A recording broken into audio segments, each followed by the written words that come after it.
Radio. Les Français parlent au français. Je n'aime pas la blanquette de veau. Je n'aime pas la blanquette de veau. Sud Radio Berkov dans tous ses états. Midi 12 quasiment sur Sud Radio. Avant de présenter cette émission exceptionnelle, juste pour vous rappeler que l'entretien enregistré avec Jean-Marie Le Pen sera disponible sur YouTube et sur Facebook à partir de 13h en vidéo. Donc vous pourrez voir l'interview d'André Berkov avec Jean-Marie Le Pen. Tout de suite, nous accueillons Maître Carlo Alberto Brusa, avocat et auteur de ce nouveau livre Pour un lendemain sans liberté volée. C'est aux éditions Guy Trédaniel. Et bien sûr, on prend toutes vos réactions pour questionner Maître Brusa au 0826 300 300. Sud Radio Berkov dans tous ses états.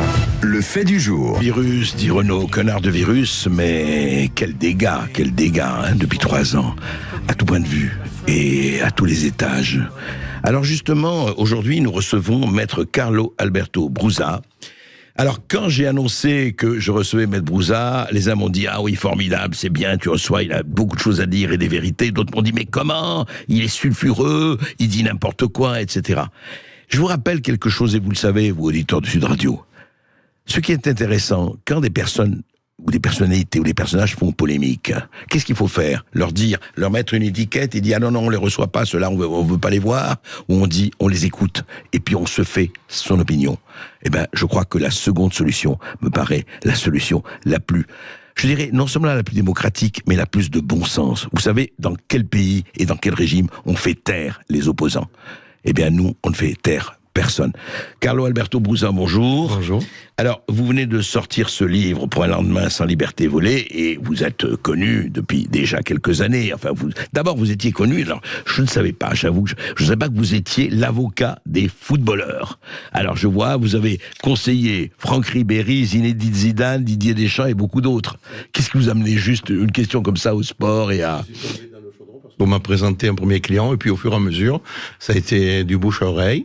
J'ai travaillé énormément, mais surtout ça a été l'affaire Ribéry dans le cas Zaya. Je l'ai défendu et nous avons gagné. Il était relaxé et ça a été quand même un événement très important parce que tout le monde se demandait comment se fait-il qu'au lieu de prendre des grands ponts, c'est Brusa qui défend Ribéry, et ça a marché parce que une chose c'est faire des sketchs et autre chose c'est faire l'avocat et travailler les dossiers. C'est vrai, c'est pas tout à fait la même chose, vous avez raison. Et puis, alors, évidemment, vous êtes surtout connu depuis quelques années pour votre combat, depuis que s'est déclenché, effectivement, la pandémie, ce qu'on appelle la pandémie du SRAS Covid-19, et vous avez fondé le collectif Réaction 19, on en parlera.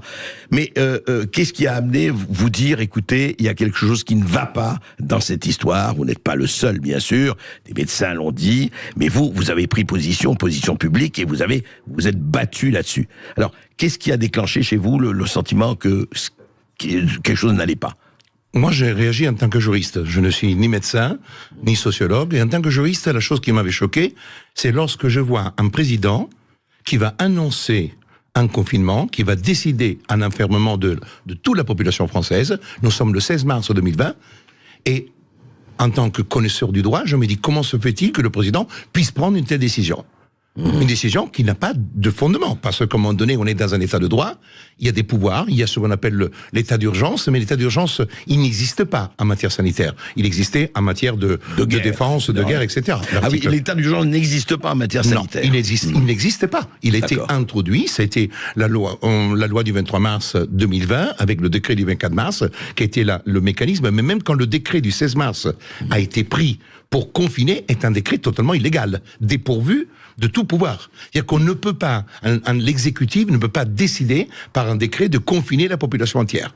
Et en effet, c'est pour ça qu'il a fallu prendre la loi du 23 mars, le décret du 24 mars, pour ensuite tenter de construire une sorte d'état de droit pour mettre en place des mesures qui étaient totalement liberticides. C'est-à-dire, quand, en tant qu'avocat ou en tant que juriste, je regarde cela, je dis, je suis en France, pays des droits de l'homme. J'ai quitté l'Italie pour être ici, dans ce pays qui est un phare de l'humanité, et je découvre que toutes les libertés essentielles, la liberté d'expression, la liberté d'opinion, la liberté, parce qu'on en est vraiment là, parce que les circulaires qui allaient avec ont été terribles. Ensuite, vous avez la liberté de manifester, la liberté d'aller venir, toutes les libertés de la Déclaration des droits de l'homme bloquées du jour au lendemain pour quelque chose que théoriquement, quelques semaines avant, on disait, mais il n'y a pas de problème, nous, en France, on a des frontières. Vous savez, c'est exactement la même chose du nuage de Tchernobyl. Il s'était arrêté à Strasbourg, il n'avait pas franchi Offenheim. Oui, puis on n'avait pas besoin de masque, on n'avait pas besoin de gants, on n'avait pas besoin de tenue. Mais juste un mot, oui, mais on peut vous répondre, enfin, je me fais l'avocat du gouvernement, en l'occurrence, on peut dire, mais attendez, c'est une pandémie,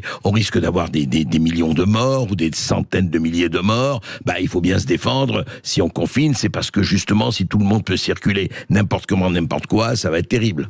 Oui, mais c'est une mesure très archaïque. Et quand on est en face, on est dans un pays qui est un pays très connu dans la pharmacovigilance, un pays connu aussi en termes de création de médicaments, et des informations parviennent tout de suite, parce que n'oublions pas que la déclaration de pandémie est faite le 30 janvier par l'OMS. Donc déjà, le temps s'écoule. Et on voit... 30 janvier OMS. 30 janvier, c'est l'OMS. Donc en réalité, quand nous décidons de confiner, quand l'exécutif décide de confiner, nous sommes déjà à presque 3 mois. Donc ça veut dire qu'il y a eu largement le temps. Et quand on sait que tout de suite on commence à parler de vaccins, on commence à parler de l'inutilité des médicaments, alors que très vite, je rappellerai que même dès le mois de mars, le professeur Raoult va se prononcer, en parlant tout de suite. Pourquoi ? Parce qu'il est au courant, il a travaillé avec les Chinois, il sait qu'il y a des infections, il sait qu'il ne s'agit pas simplement... Mais nous ne sommes pas médecins, ni vous ni moi. Non. Alors Raoult est aussi contesté. Mais moi, en tant que juriste, je dis, indépendamment de tout, je cherche le fondement légal qui me permet de pouvoir dire, je viole toutes les règles des droits de l'homme et je viole aussi la Convention européenne de sauvegarde des droits de l'homme. Parce que je vous rappelle que quasiment les mêmes dispositions de notre Constitution, de notre bloc de constitutionnalité, on les a. Et comme par hasard, vous n'avez aucune notification de suspension, parce qu'il y a un texte, l'article 16 de la Convention européenne de sauvegarde, qui impose à chaque État qui ne veut plus appliquer les règles de la Convention de le notifier au secrétariat. Chose que la France n'a jamais été faite. Ça veut dire que nous sommes dépourvus de tout fondement légal, on brise les règles constitutionnelles. Donc vous dites que le confinement est absolument en dehors des lois.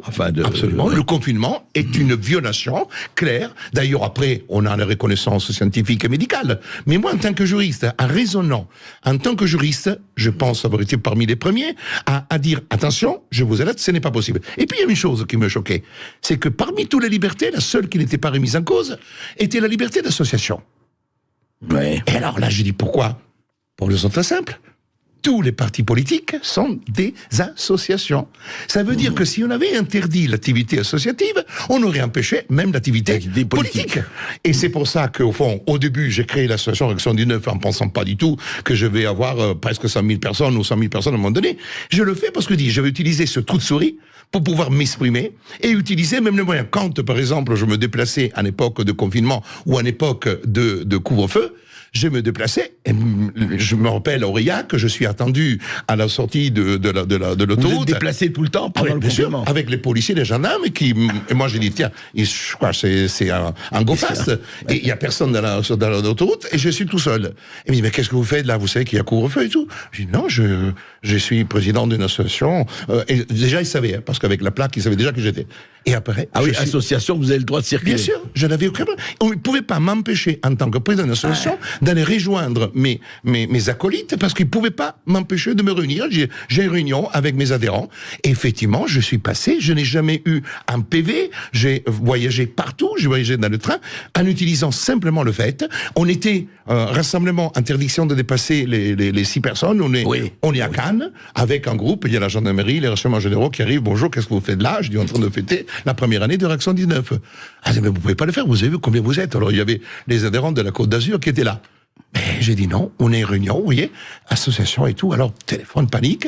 Et après, c'était drôle parce que le commandant de gendarmerie qui était là, il a mangé des gâteaux avec nous, il a côté discuté parce qu'au fond, voilà, il y a des choses qui sont même anecdotiques pour faire comprendre qu'il y avait on était dans le paradoxe. On aurait dû créer une association, c'est dommage. Bien sûr, mais vous savez, quand je conseillais les restaurants de faire l'association, il y a eu aussi un théâtre, le Théâtre de Vent à Avignon, qui était sous forme associative, il y avait les camions de CRS, et Francis Lalanne allait jouer au Théâtre de Vent, mais tout le monde qui était présent était des sociétaires. Donc ça veut dire qu'ils pouvaient fermer, mais non, c'était une association qui se réunissait, et les restaurants, certains sont restés ouverts. Il y avait des trous dans la raquette. C'était un trou. C'est ça. C'était un trou. Et dans lequel vous êtes engouffré, on comprend. C'est ça, faire du droit. Oui, bien sûr. Ce n'est pas la loi. ça fait- Les gens confondent souvent la loi et le droit. La loi, La différence, c'est quoi alors le droit, c'est l'ensemble des règles qui régissent la vie en société. Et quand on parle d'ensemble de règles, au fond, c'est aussi la perception, le raisonnement, la manière dont on va, la logique. Le droit, c'est définition des choses les plus complexes.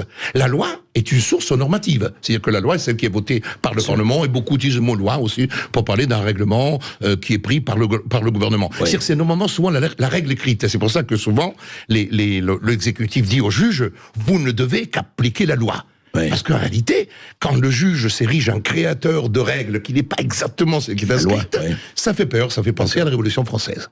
Donc le droit, en réalité, il englobe, c'est pour ça qu'on a un contrôle de constitutionnalité qui se fait par le droit, et c'est pour ça que les gens, quand ils disent la loi, non, mais la loi n'est pas omniprésente, parce que en 1972... Et la loi peut changer. La loi peut changer, mais en réalité, même le droit peut changer, parce que le droit Bien est sûr. parfois le reflet d'un État. Quand vous aviez les femmes qui prenaient des seins nus, étaient punies parce que c'était outrage public à la pudeur, et c'est en 1982 que, effectivement, la loi a changé. Est-ce que la loi est-elle juste avant et pas juste après? Après, oui, voilà, c'est toutes les problématiques de cette compréhension. Donc, et à votre avis, justement, et sur le plan qui nous occupe ici et qui est votre métier et votre vocation, il y a eu énormément de, je dirais, de rupture, de règlement, de rupture de l'égalité dans cette phase du Covid qu'on connaît maintenant depuis 3 ans.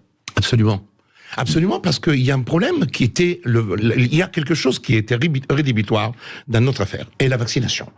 Moi, je ne suis pas un anti-vax. Mes enfants, je les ai vaccinés par l'obligation légale pour aller à l'école. Donc, le mot anti-vax, c'est quelqu'un qui se positionne en disant « je suis contre ». Oui, je suis contre. Je ne suis pas contre la science. Moi non plus, je suis pas du tout Mais je ne suis pas anti-vax, contre la bien médecine. sûr. Moi aussi, j'ai pris des médicaments, j'ai 4 stents, je prends des statines pour vivre, parce que aujourd'hui, je n'ai jamais dit « haro ». J'ai défendu des médecins, j'ai défendu des médecins qui ont eu des problèmes dans le cadre. Donc, me présenter comme quelqu'un de complotiste qui va... Non, je suis quelqu'un qui tente d'utiliser le droit, la science juridique, pour comprendre.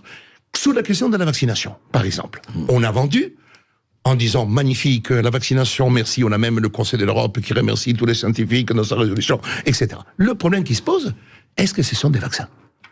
Le juriste arrive, vous voyez, quasiment au même résultat que certains médecins qui disent non. Pourquoi? Posent la question. Parce que le juriste a des règles. Je vais chercher la majeure. Je vais chercher la définition des vaccins. Et une définition qui n'existe pas en droit français. Ah bon? Il faut non, en droit français, Il n'y a pas vous de n'avez définition du vaccin en droit français. Vous n'avez aucune définition de vaccin en droit français. Et la définition de vaccin, vous la trouvez dans une directive européenne. Et c'est pour ça que je prends la directive, qui ensuite a évolué, mais la directive dit, c'est un produit médical qui a pour finalité de avoir une fonction préventive.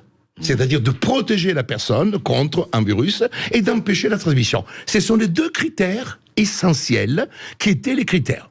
Quand on sait, et on le sait très tôt, que le vaccin ne protège pas, et le vaccin n'empêche pas la transmission. Alors, quand vous dites, juste, je vous arrête un moment, Maître Broussard, j'allais dire Docteur Broussard, c'est intéressant comme lapsus, quand vous dites, effectivement, on l'a su très tôt, vous avez vu hier même, le professeur Jean-François Delfrécy, ancien président du conseil scientifique, aujourd'hui conseil d'éthique, a dit oui, mais nous on pensait que, aujourd'hui on s'est trompé, effectivement, il n'empêche pas la transmission. On parlera des formes graves après.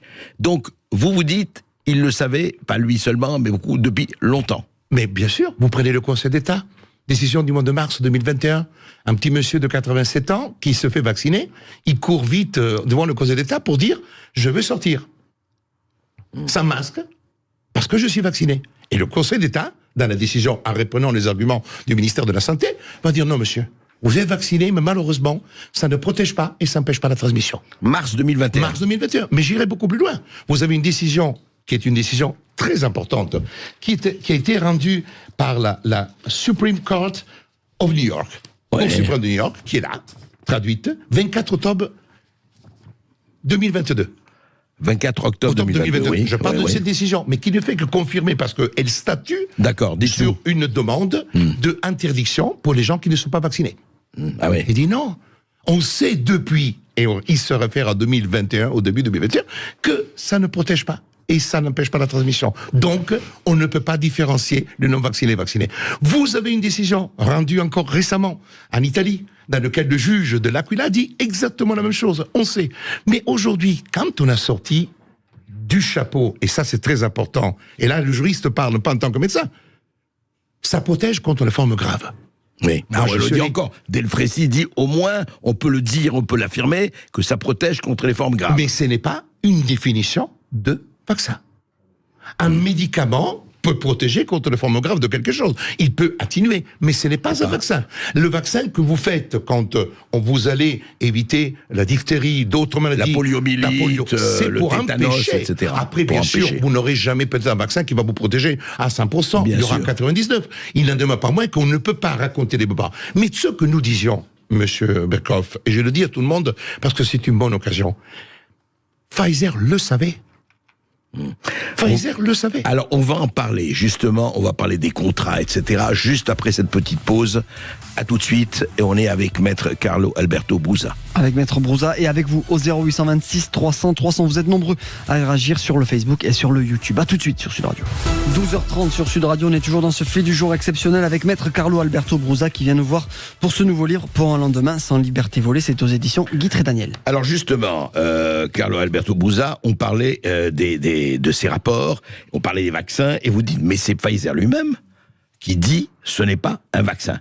Et vous avez preuve à l'appui, vous avez le rapport, alors je rappelle, alors c'est intéressant, ce n'est pas le rapport qui est signé avec l'Union européenne, mais le rapport que Pfizer a signé avec l'Afrique du Sud, c'est bien ça? C'est le contrat. Le contrat de vente, oui, c'est pas le rapport, bien sûr, c'est le contrat de vente qui date de 30 mars 2021. Voilà. Et alors, on va pas le lire, ce rapport, complètement, mais il est dans son intégralité. Mais il y a quelques phrases qui sont assez parlantes. Dites-nous. Alors, il y a un élément que je me permets de rappeler. C'est quand même un pays comme l'Afrique du Sud qui a permis d'avoir connaissance de la forme des contrats que presque tout le monde a signé. Oui. En réalité, les éléments que nous avons, j'ai eu le Vous voulez contrat. dire que les contrats du Sud ressemblent beaucoup C'est un contrat à pro forma. Un contrat pro forma. En réalité. Donc l'Union européenne a signé pratiquement les mêmes. J'ai la preuve avec l'Albanie. Quelques mois après, c'est exactement le même texte. D'accord. Et la chose importante, c'est que la Cour de Pretoria, après avoir eu un collectif de médecins, etc., qui demande la transparence, fait injonction sous astreinte à l'État sud-africain de publier le contrat. Or, je rappelle à tout le monde que le contrat, il y avait une clause de confidentialité qui était insérée dans tous les contrats. Par exemple, le Québec, le Canada, a refusé la publication des contrats parce que la directrice de Pfizer a dit, si vous publiez le contrat, faites attention, ça pourra remettre en cause notre capacité à commercialiser avec vous. Risque même d'enlever les usines. Donc, on a utilisé le chantage. Je rappelle à tout le monde que l'Union européenne, on a permis à quelques députés de l'Union européenne de se rendre dans une pièce fermée, sans téléphone, sans crayon, pour aller regarder des contrats qui en plus étaient biffés. Michel Rivasi et Virginie Joron, pour ne citer qu'elle, nous l'ont dit. Donc, absolument. Et ils ont pas pu rapporter grand-chose parce que la plupart du contrat était biffé. Maintenant, on a ici le contrat. Il est publié, c'est le contrat que j'ai récupéré de la Cour de Pretoria, de la publication, qui est mis sur le site. Et là, il y a une clause, qui est une clause extraordinaire. C'est l'article 5.5 de ce contrat, qu'on retrouve aussi dans le même draft, dans le même projet de contrat du 30 mai avec l'Albanie. L'Albanie, oui. Dans lequel il dit, c'est Pfizer qui demande à l'acheteur... Pfizer, c'est un contrat. C'est une clause. C'est une clause contractuelle. D'accord. Qui dit, l'acheteur reconnaît que le vaccin et les matériaux liés au vaccin, ainsi que leurs composants et matériaux constitutifs, sont en cours de développement. Déjà, sont en cours de développement. C'est déjà très intéressant. Oui, bien sûr. Et que, à raison de circonstances d'urgence de la pandémie de Covid-19, je rappelle que nous sommes au mois de mars 2021, la déclaration de pandémie était faite le 30 janvier, et que Pfizer déclare avoir déjà son vaccin le 10 juillet avec une publication faite par BioNTech dans un communiqué de presse avec la convention qui est inscrite avec l'FDA. Je continue. Oui. Et continueront d'être étudiés après la fourniture du vaccin à l'acheteur en vertu du présent accord. Et maintenant, l'acheteur... Attendez, juste redites cette phrase. Vous dites que les conditions, parce qu'on n'a pas... Oui.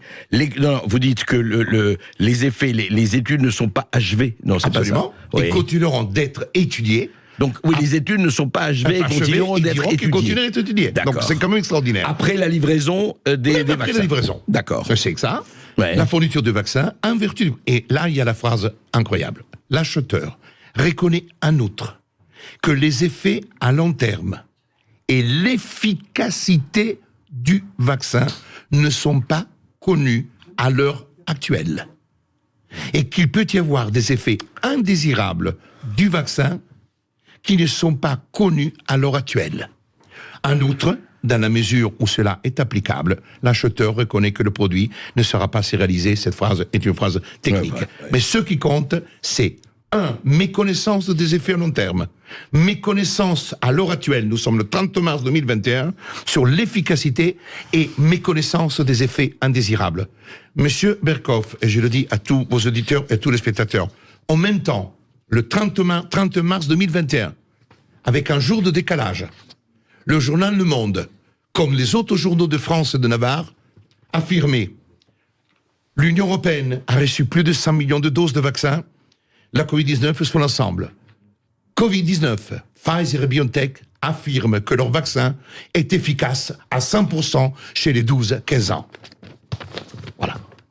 Dans Le Monde, donc le lendemain... Le lendemain, on a quelqu'un qui achète une tondeuse et qui dit « Je reconnais que j'achète une tondeuse, mais je ne sais pas si je pourrais tondre mon jardin. » Et combien de temps? Et si je peux le tondre bien, efficacement. Et de l'autre côté, on dit « Nous vendons des tondeuses magnifiques qui tondent la pelouse. » Voilà. Maintenant, monsieur, moi je suis juriste, ça c'est pas du complotisme, est une chose qui ne peut que faire comprendre que nous sommes dans une tromperie, parce que juridiquement parlant, ça s'appelle une tromperie. Et la force de Pfizer, c'est qu'il espérait que ce contrat, pourquoi Pfizer s'est battu pour que ces contrats ne soient pas publiés? Parce qu'il savait qu'avec la publication, tout allait se révéler. Parce que quand vous parlez de la clause d'irresponsabilité, c'est une autre clause exorbitante. Alors beaucoup des professeurs de droit ont dit mais non, c'est des clauses qu'on trouve classiques. Non, mais la clause d'irresponsabilité hallucinante, ça on le sait. Tout le monde le sait. Quand on a les deux, quand on a quelqu'un qui dit je ne sais pas ce que je te vends, c'est quand même phénoménal. Mais je te le vends quand même, et s'il y a des effets secondaires, je suis pas responsable. Et alors là, c'est quelque chose d'exceptionnel. Parce que les effets secondaires, on ne les sait pas. Alors il y a beaucoup de professeurs qui ont tenté. Maintenant, regardons la chose et la réalité actuelle. Une chose très simple. Regardez comment fonctionne. Quand je me suis battu pour dire les vaccins que vous avez mis sont des vaccins qui sont expérimentaux, etc., j'ai attaqué y compris l'Agence nationale de sécurité des médicaments et le Vidal, je me suis fait condamner. Il a fallu aller en appel. Et aujourd'hui, quand le Vidal disait « mais non, moi j'inscris toutes les choses qui sont vraies », le Vidal aujourd'hui, qu'est-ce qu'on trouve? Je vous le dis. Et les gens doivent le savoir, parce que quand on fait la campagne de vaccination et qu'on dit tout va bien, ils sont sûrs à 100%, il suffit d'ouvrir le Vidal à Comirnaty, parce que je dis à tout le monde qu'aujourd'hui, le seul vaccin quasiment utilisé est le vaccin Pfizer. Le Moderna est un ARN, il est très peu utilisé. Le Vidal date de quand, ce Vidal? Là, c'est la dernière publication, imprimée depuis hier. D'accord. Et ils disent? Il existe un risque accru de myocardite et de péricardite après vaccination par Comirnaty. Nous en avons parlé, ça. Oui, mais on va côté. Les données disponibles indiquent que la plupart des cas se sont résolus. Certains cas ont nécessité un soin médical intensif et des cas d'issue fatale ont été observés. Ouais. Attention, c'est ce qui est écrit par le Vidal. Alors que quand vous avez des mots qui sont encore plus forts, dans la note Comirnaty, annexe 1 de son propre vaccin, il n'utilise pas le mot fatal, parce que le mot fatal, ça fait penser à fatalité. Et les gens, quand ils pensent à fatalité, ils pensent à quelque chose qui peut ne pas arriver. Pas du tout. Le mot fatal, en étymologie, veut dire quelque chose qui va arriver inéluctablement. Ouais, et puis ils pensent à la mort. Absolument. Tout de suite, et Monsieur Berkoff, vous venez de mettre le point fondamental. Écoutez, c'est la différence du Vidal, c'est l'annexe 1 de Pfizer. Le mode d'emploi qui est annexé après avoir reçu l'agrément. Point très important. La plupart des cas de myocardite et de péricardite se rétablissent. Dans certains cas, des soins intensifs ont été nécessaires et des cas mortels ont été observés. Ça veut dire quoi? Ça veut dire que quand vous avez des cas mortels qui sont déclarés en annexe des effets indésirables, je le dis en tant qu'avocat aussi de médecin, vous avez l'obligation, dans le cadre du devoir d'informer, qu'il existe cette situation. C'est ça. Qui aujourd'hui va mener son enfant à une vaccination Pfizer. S'il y a des possibilités fatales. C'est pas une possibilité. C'est-à-dire qu'en réalité, quand on dit que des cas mortels ont été observés, c'est comme si on vous prenait la roulette russe, vous avez une balle. Vous savez que quelqu'un, à un moment donné, va la prendre, la balle. Oui, alors juste un mot. J'entends ce que vous dites, Maître Brouza, mais on vous dit, regardez, il y a des milliards de gens qui ont été vaccinés. Des milliards. 4 milliards, 5 milliards, je ne sais pas combien. On peut pas dire que les issues fatales ont été, je ne dis même pas la majorité, mais ont été infimes. Est-ce qu'on peut aujourd'hui faire cette comparaison en disant, d'accord, il y a effectivement, ce que vous soulignez, très, très, très, je veux dire, logique et légitime. Mais enfin, quand ils vous disent, oui, mais attendez, peut-être que nous avons en même temps sauvé des vies pendant que vous pensez que nous avions supprimé des vies. Alors, Monsieur Berkoff, il y a quand même une chose qui est le fait de tuer avec autorisation et le fait de mourir de manière naturelle. Les questions est une question de philosophie. Moi, je ne suis pas philosophe et je ne ferai pas cette diatribe devant vous. Deuxièmement, il y a Pierre Chaillot qui a écrit un livre exceptionnel qui nous a éclairé absolument. Et qui nous éclaire tous les jours sur la question. Un statisticien. Aujourd'hui, nous avons des morts qui ne sont pas rattachés par lien de causalité au vaccin. Il n'en demeure pas moins qu'ils sont des morts inexpliquées, de plus en plus.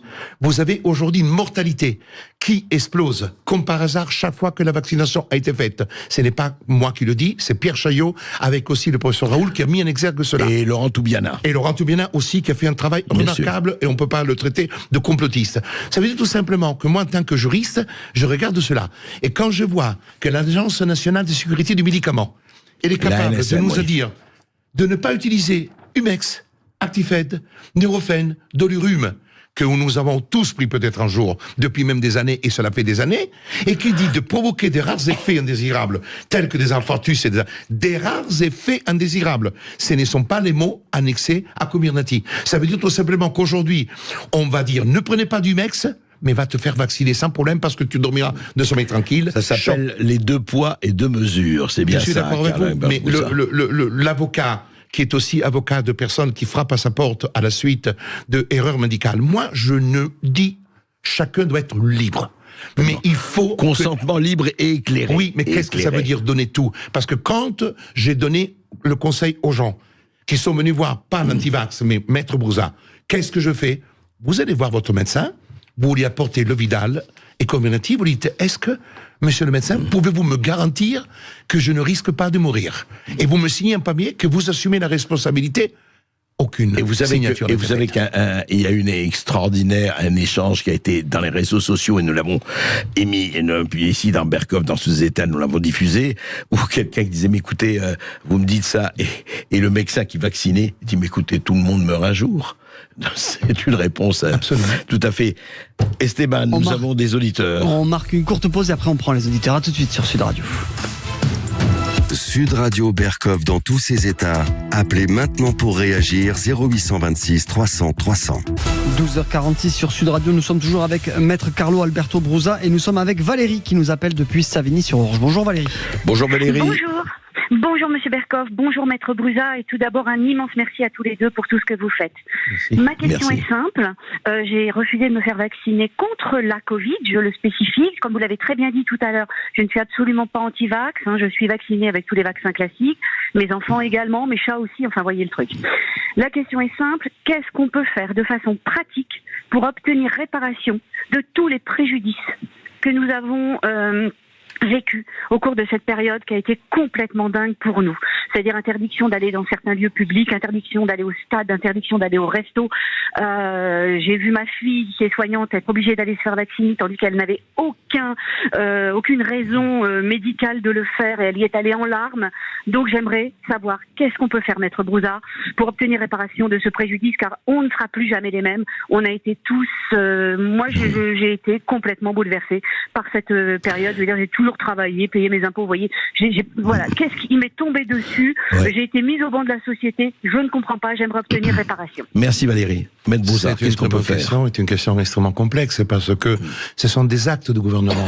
Ce sont des décisions prises par le Parlement dans des lois qui ont fait l'objet de recours, le cas échéant, devant le Conseil constitutionnel, qui ont été validées. Et par conséquent, quand on est face à un problème de loi, il est quasiment impossible d'obtenir une action en justice parce qu'on dira la loi avait ordonné le confinement, avait créé le pass sanitaire, des décrets. Vous pouvez attaquer un ministre, mais vous irez à ce moment-là devant la Cour de justice de la République, où j'exprime les plus grands doutes en tant que juridiction, et ça sera extrêmement compliqué et difficile de pouvoir établir une faute de nature pénale à l'encontre des ministres. Aujourd'hui, nous opérons et nous avons des actions en cours, des actions qui concernent plutôt la tromperie vaccinale, des actions qui concernent les problématiques comme la tromperie dans les fausses déclarations de non-effets indésirables. C'est sous ces questions-là qu'on peut peut-être arriver pénalement à faire quelque chose. Mais ça sera très difficile. Oui, alors, non, mais vous répondez très franchement, mais les citoyens, en plus, ils peuvent pas se retourner contre les labos, ils doivent se retourner contre leur gouvernement. Sur le plan juridique, les labos ont mis des clauses de exclusivité d'irresponsabilité. En réalité, ce ne sont pas des clauses de responsabilité, mais limitatives ou élisives de responsabilité. Ouais. Ça veut dire tout simplement qu'aujourd'hui, le système, par exemple, si on prend la vaccination, vous êtes dans le régime de l'OMIAM. C'est-à-dire vous êtes dans le régime juridique d'une indemnisation qui pourrait être versée par l'organisme d'indemnisation des problèmes vaccinaux dans le cas d'espèces. Mais aujourd'hui, vous n'avez pas... Le confinement en tant que tel est une faute, entre guillemets, politique. Il faudrait établir que le confinement a généré un préjudice qui peut avoir une connotation pénale pour pouvoir, le cas échéant, attaquer tel ministre ou le président ou le premier ministre qui a décidé du confinement. Mais c'est une faute aujourd'hui quasiment impossible à établir. Travail d'Hercule. Merci beaucoup Valérie pour votre appel. On accueille Emmanuel qui nous appelle depuis Pessac. Bonjour Emmanuel. Bonjour André, bonjour Maître Brouza. Merci beaucoup à vous. Parce que dans cette période, moi je suis pas vacciné non plus, ni ma femme, ni mes enfants, et vous avez été un phare parce qu'on avait vraiment l'impression d'être les seuls fous. Donc ça nous a vraiment aidés parce que voilà, vous aviez une parole vraie et qui nous a rassurés. Vous parliez de la faillite, enfin pas lors de l'émission à l'heure actuelle, mais vous en avez parlé sur l'éventuelle faillite de Pfizer. Bon, à voir. Hein, parce que, bon, oui, ça c'est un autre problème. Ça. Voilà. Non mais parce que je vais faire un parallèle avec une autre société qui s'appelait la société Purdue, qui a été impliquée dans les opioïdes aux États-Unis, avec des Jamaïcains et tout le reste, 500 000 morts, plus je sais pas combien d'effets secondaires. Et la famille d'ailleurs demande une impunité totale. Donc je me demande s'ils sont pas, si jamais ça arrive, en train d'organiser justement une faillite qui permettrait d'éviter et les poursuites et les amendes, parce que finalement le pognon qui a été encaissé, il est déjà là. Et alors en revanche, pour revenir à ce que vous disiez juste avant, s'il y a eu tromperie sur le produit, notamment sur sa composition, est-ce que les clauses justement d'impunité tombent? Parce que là, il y a quand même aux États-Unis pas mal de procès qui commencent à s'ouvrir justement sur le fait que ce qui a été vendu, ou en tout cas prétendument vendu comme un produit X, n'est pas celui qui a été injecté, en tout cas pas pour tout le monde. C'est clair, Emmanuel. J'ai une dernière chose. J'avais par exemple, on parlait aussi tout à l'heure du fait que, enfin, vous disiez qu'effectivement sur les milliards, il n'y a pas eu beaucoup d'effets secondaires, ou en tout cas pas répertoriés. Moi, je vais vous citer une anecdote. Les gendarmes ont été obligés de se vacciner. Moi, j'ai un collègue qui l'est, enfin un copain qui l'est. Quand je lui ai demandé, je lui ai dit, écoute, il a eu des problèmes, etc. au niveau des yeux. Je lui ai dit, va demander à ton médecin de faire des dédimères. Le médecin lui a refusé. Donc quand on veut pas trouver, on cherche pas, ça va mieux. Mais je voudrais juste sur un dernier truc. Emmanuel, nous avons beaucoup d'éditeurs, on peut pas vous prendre trop longtemps. Et il faut que vous compreniez ça. Non, mais je voudrais que vous, parce que sinon on n'en sort pas et vous n'aurez pas de réponse à aucune de vos questions. Donc ce que je voudrais par rapport à ça, parce qu'une très bonne question d'Emmanuel, c'est la composition. Est-ce que si la composition du vaccin ou du produit, et c'est avéré, parce que vous avez dit vous-même où il y a des problèmes, est-ce qu'on peut attaquer à ce moment-là? Est-ce qu'on peut pas renverser la clause des contrats? La clause de contrat, elle ne peut que protéger Pfizer et BioNTech de ce qu'on appelle les questions civiles, des actions de nature civile. Quand vous vous placez sur le plan pénal, et la tromperie, c'est une infraction pénale, la tromperie est l'escroquerie en matière de produits... Mais c'est tromperie, je l'ai bien avec un grand S. C'est du pénal. La clause ne pourra pas fonctionner, et la responsabilité pénale de Pfizer ou de BioNTech pourra être engagée avec aussi toutes les autres personnes. Quand vous avez le journal Le Monde qui participe à travers ses articles sans se poser des questions à une propagande en disant que ce produit protège à 100%, il participe même s'il est simplement média, à la mise en œuvre d'une tromperie. Non mais donc, s'il y a tromperie, enfin je ne sais pas, je ne prends pas parti, bien sûr. S'il y a tromperie, eh bien on peut attaquer. Donc on peut attaquer, et c'est ce que nous sommes en train de faire, parce que je ne pouvais pas le faire avant. Là, je vous rappelle que le contrat est en notre possession depuis le mois d'août, le temps d'accéder c'était en septembre, et aujourd'hui nous sommes en train de travailler. Il y a un mois et demi, quoi. Absolument, nous sommes en train de travailler pour mettre en place, parce que je rappelle que la prescription ne sera qu'à partir du mois de mars 2024, prescription triennale si on se place dans les délits, et une prescription beaucoup plus élevée de 10 ans si on se place dans le crime. Si aujourd'hui on parle de bande organisée et qu'on établisse cette bande organisée, on peut. Mais sans prendre des risques, on peut parfaitement commencer sur la tromperie, parce que le fait de dire qu'ils étaient efficaces, vous avez la preuve contraire dans l'article 5.5 du contrat, et vous avez la preuve contraire de tout ce qu'aujourd'hui nous connaissons. Donc, il y a une marge de manœuvre aujourd'hui. Il y a une marge de manœuvre, je rassure tout le monde. La seule chose qu'il faut, c'est d'éviter de partir de tous les côtés. Il faut rester concentré et taper dans ce qu'il y a de certain. Ce sont les affirmations fausses et mensongères qui ont été montées à l'époque dans une opération qui était une opération menée par McKinsey, il ne faut pas l'oublier. C'était quelque chose de très, très important. Il était le relais entre les gouvernements et Pfizer, et ceci est prouvé. Je voudrais terminer sur un point très important. Il n'y aura pas de faillite de Pfizer. Pfizer est monté jusqu'à 930 milliards chiffre d'affaires 2022, en gagnant 30 milliards entre l'année 2021, ils étaient à 70, ils montent à 93, et avec la trésorerie, ils ont acheté un autre labo à 43 milliards, donc aujourd'hui, Pfizer, qui est contrôlé par Vanguard et BlackRock, qui sont qui financent les grands retraites des Américains, vous imaginez si aujourd'hui Pfizer, je le dis, et c'est une phrase qui avait étonné beaucoup de monde, Pfizer est l'Amazon des produits médicaux. Pfizer n'est pas un fabricant. Pfizer ne connaissait pas Comirnaty. Pfizer ne connaissait pas. BioNTech a travaillé sur l'ARN messager. BioNTech a souscrit un contrat de licence avec Pfizer. Et Pfizer, en tant que vitrine mondiale, a permis à l'ARN messager que personne ne connaissait. D'accord, si ce n'est que quelques spécialistes. D'accord. Voilà. Merci beaucoup Emmanuel pour votre appel. Dernier, hélas, parce que vous voyez, malheureusement, nous n'avons pas le temps suffisant, mais on reviendra sur cette histoire parce qu'elle n'est pas finie, évidemment. Ouais, rapidement, on a Stéphane de Bordeaux. Bonjour Stéphane. Stéphane, rapidement, dites-nous tout. Oui, bon, pas grand-chose, juste deux petites questions. Vous parliez tout à l'heure de ce qui sort actuellement sur les effets secondaires ou très indésirables de produits qu'on prend quotidiennement ou régulièrement, Humex et d'autres choses comme ça. Et je trouve il y a une concordance de temps qui est assez étonnante en fait. C'est-à-dire que en même temps qu'il y a beaucoup d'éléments qui sortent sur la dangerosité réelle du vaccin ou au moins des cas fatals qui peuvent apparaître. Et puis ce qu'on entend sur Humex, et je me pose la question s'il n'y a pas en fait, si c'est pas un pare-feu ou en fait se dire que si effectivement ça sort vraiment et que on entend parler de ces décès dus au vaccin, on pourrait pas très facilement dire ben non mais Humex tout le monde en prend et c'est pas le vaccin, c'est Humex. Ça c'est une première question. Et puis la deuxième question, quand on a des grands sujets comme celui-ci, on se rend compte qu'il y a finalement trois grands intervenants. On a les gouvernants, on a la population, et puis on a une courroie de transmission qui s'appelle les médias.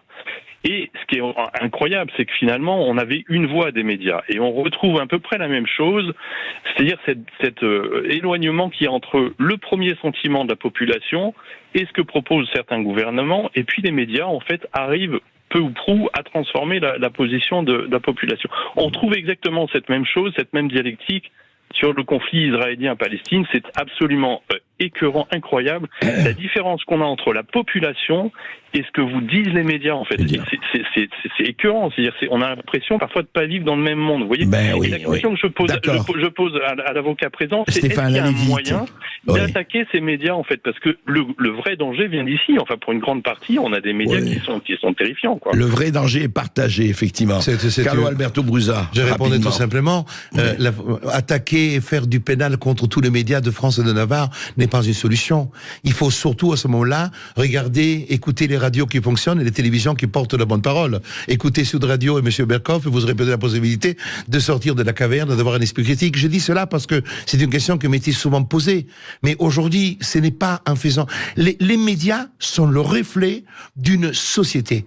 La société que nous avons construite est une société qui a fait que, à partir d'un certain moment, l'État a pris une telle dimension que les gens ont accepté. Et au fond, la Covid, qui était pour eux une occasion peut-être de mettre en place certaines opérations d'agenda, a été aussi un réveil pour beaucoup de gens qui avant accepté d'une manière, je dirais, facile toutes les décisions du gouvernement, la confiance que les Français avaient auprès de leur gouvernement, de leurs gouvernants. Elle s'est effritée. Et c'est là qu'il y a une sorte de réveil. C'est pour ça qu'aujourd'hui on s'est dit, parce que je peux vous dire que les médias, pendant la Covid, n'ont fait qu'agir comme les médias qu'ils agissaient 5 ou 10 ans auparavant. Ils n'ont pas changé. Ils étaient exactement les mêmes. Et c'est là qu'on s'est aperçu qu'on était peut-être dans un système de doxa contrôlé par un système de pensée unique que nous voulons combattre. Et la question qu'on peut se poser, c'est est-ce qu'on a les médias et est-ce qu'on a les politiques que l'on mérite? Vraie question.